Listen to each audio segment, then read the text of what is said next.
लिंग हमें और आपको सब कुछ देने वाले हैं, किसी भी चीज की कोई कमी ना रहे। भगवान कृपा करे कि आप सबको 12 ज्योतिर्लिंग यात्रा करने का सौभाग्य मौका प्राप्त हो।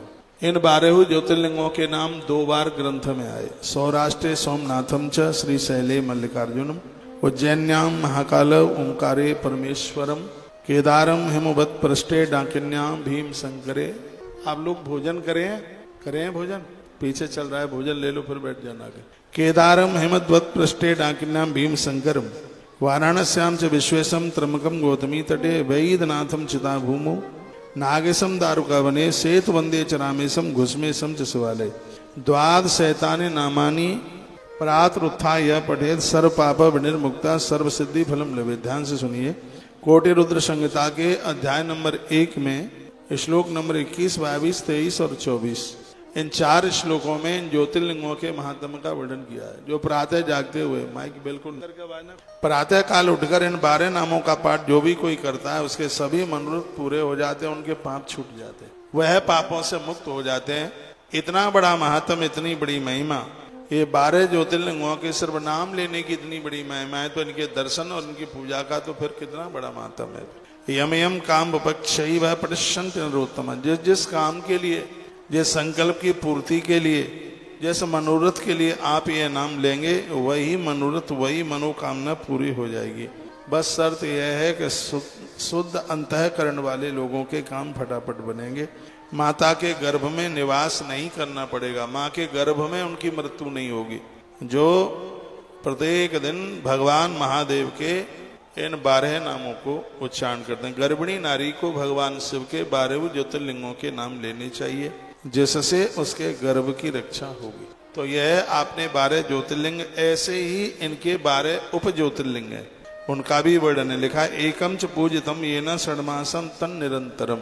यदि साधक ने 12 ज्योतिर्लिंगों में से किसी भी ज्योतिर्लिंग को अनवरत लगातार 6 महीने तक पूजन कर लिया, 6 महीना पूजा कर ली है, 6 महीने तक, तो इस ग्रंथ में उसकी बड़ी अद्भुत महिमा का वर्णन किया गया है।